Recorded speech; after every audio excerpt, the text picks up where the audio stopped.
Hi friends, आप सबको शालू का नमस्कार। परसों मैंने डांस दिखाया और कल मैंने लाइफ में योगा की शुरुआत कैसे की उसके बारे में भी कुछ आपको दिखाया। योगा की शुरुआत हो गई, लेकिन उसको आगे आगे देखिए, उसको मैंने कहाँ तक पहुँचा दिया।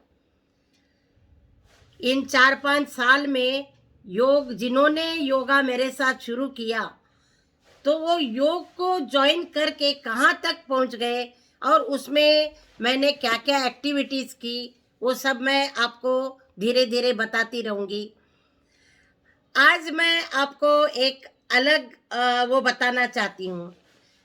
वक्त जो है उसका सही इस्तेमाल करना चाहिए।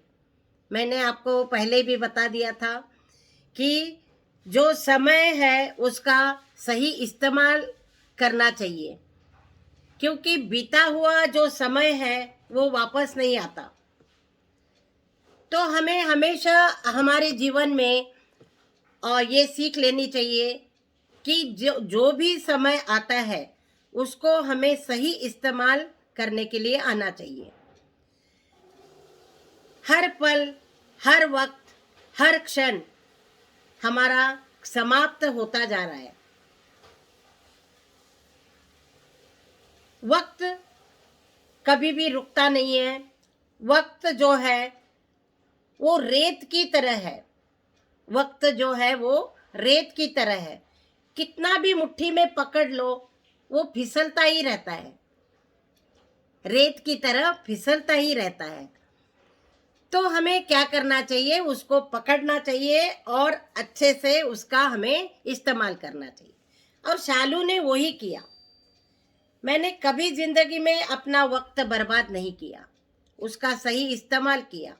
मैं कभी ये नहीं सोचा कि मेरे आगे मुझे अवार्ड मिलेगा या फंक्शन होगा, मुझे वुमेंस डे पे और कुछ मतलब मेरे लिए या इतना अच्छा फल मिलेगा, ये कभी नहीं सोचा।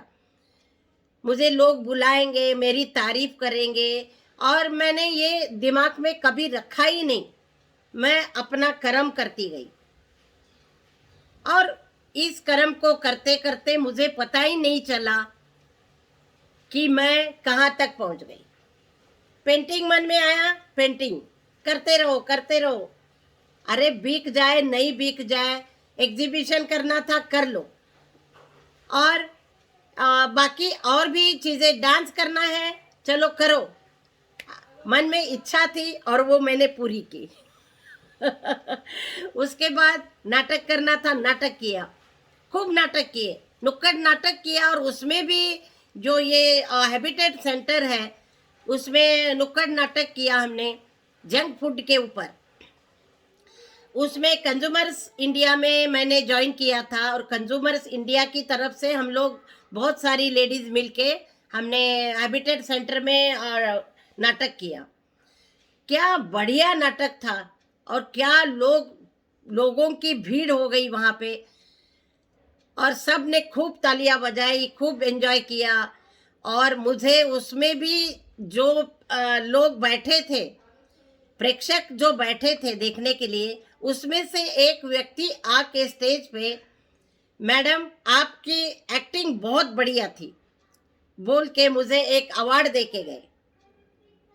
मतलब क्या नहीं हो सकता, कुछ भी हो सकता है। नाटक भी किया, मन आ गया तो नाटक किया, पेंटिंग की, एग्जीबिशन की, डांस किया, और भी स्पोर्ट्स में भी चली गई। स्पोर्ट्स में भी थ्रो बॉल, हाई बॉल, वो हाई जंप, लॉन्ग जंप, वो भी करते रहे।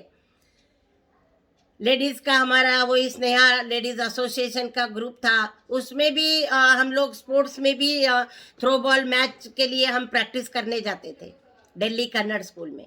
तो जो जो समय आता है उसका मैंने सही इस्तेमाल किया। वो लेडीज कहती थी भाई प्रैक्टिस के लिए जिसने नाम लिखना है लिख दो। मैं सोचती थी चलो लिखवा दो, जो होगा देखा जाएगा। खेलना आएगा नहीं आएगा देखते हैं। अब वहाँ जाके वही कॉलेज की याद आती थी। बॉल फेंकने में और पकड़ने में क्या मज़ा आता था। हम अपनी उम्र भी भूल जाते थे उसमें। तो ऐसे ही करते करते मुझे पता ही नहीं चला।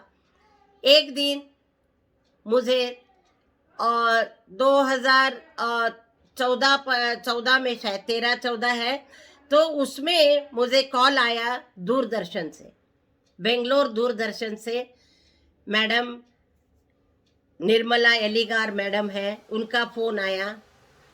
तो वो वहाँ के डायरेक्टर थी, और उनका फ़ोन आया कि आपको हमने दूरदर्शन के लिए आपके पास टाइम है क्या, आप आएंगे क्या?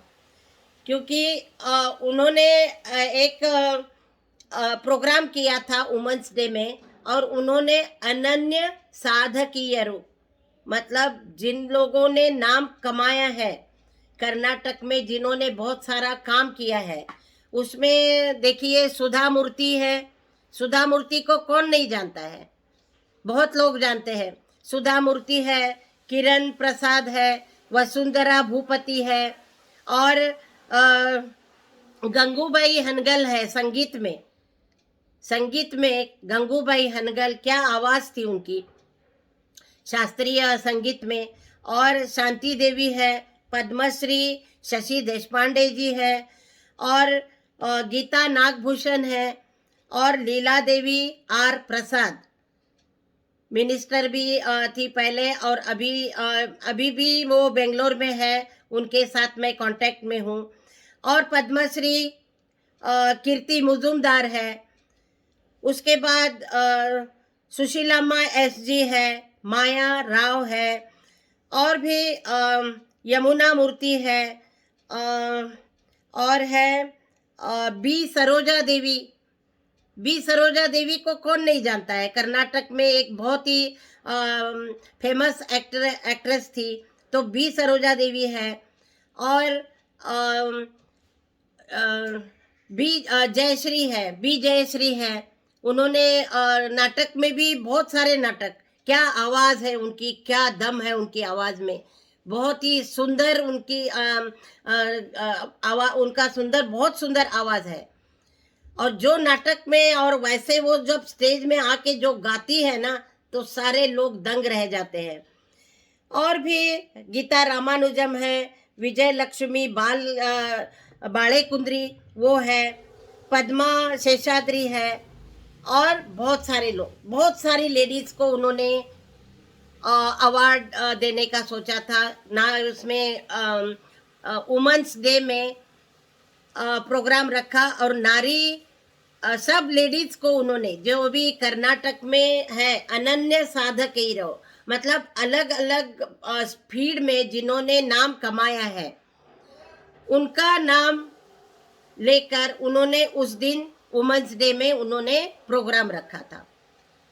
तो मुझे फ़ोन आया, और मैं मतलब दंग रह गई कि अरे, मुझे पता ही नहीं चला।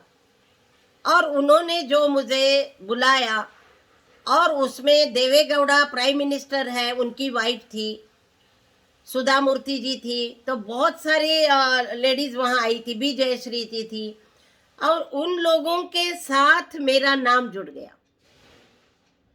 मतलब मैं एक मिनट के लिए सोच रही थी कहीं ये सपना तो नहीं है, क्योंकि काम करते करते मुझे नहीं पता चला मैं कहाँ पहुंच गई। तो जो ये सारी लेडीज है, तो उनमें मेरा नाम आ गया, और मैं तो खुशी इतनी हो गई बहुत ज़्यादा। और वहाँ से फिर मैं बेंगलोर आई, और क्या निर्मला एलिगार जी ने बहुत बड़ा स्टेज और बहुत अच्छे से सबका सम्मान किया। क्या फंक्शन था, बहुत ही मज़ेदार। मैं मेरी ज़िंदगी में निर्मला एलिगार जी को कभी भी नहीं भूलूंगी। मैं अपने आप कहीं भी लाइफ में नहीं गई कि मुझे अवार्ड दे दो, और ना मैंने कभी किसी को मेरे काम की तारीफ मैंने की है। जो भी है, लोगों ने अपने आप मेरे को जान के मेरी तारीफ की है और मेरे को बुलाया है। तो ये होता है। तो दोस्तों, आप भी काम करते रहिए, बस काम को इम्पोर्टेंस दे दी। तो ये जो क्षण है, ये जो फंक्शन था, इतना सुंदर फंक्शन, और बिठा के जो क्या सम्मान किया, मेरी जिंदगी का सबसे बड़ा दिन था। निर्मला यलीगार जी को मैं दोनों हाथ जोड़कर नमस्कार करती हूँ, क्योंकि उन्होंने मेरे को जाना, देखा, परखा, और उन्होंने मेरे को ये एक मौका दिया, और इन लोगों के साथ मेरा नाम जुड़ गया। और इसी में एक गरी गरी पुस्तक जो है वो भी प्रिंट हुआ, और उसमें जितने भी साधकीय जितनी भी थी लेडीज, उनके सबका उस बुक में जिन्होंने उनका जो इंटरव्यू हुआ था वो सारा उसमें उनके बारे में बायोडाटा आ गया। तो उन लेडीज के साथ ही मेरा नाम भी जुड़ गया, और गरी नाम से एक किताब प्रिंट हो गई। और मैं वो किताब भी आपको दिखा दूंगी। तो इतना ही है आज, और फिर मैं कल आपसे बात करूंगी। आज कुछ मेरी एक लाइफ का बहुत बड़ा एक अचीवमेंट था, अचीवर्स ऑफ कर्नाटका। तो कल फिर मिलेंगे, और तब तक के लिए आप सबको शालू का नमस्कार और धन्यवाद। देखते रहिए और ज़रूर एंजॉय करते रहिए, समय का सही इस्तेमाल करिए।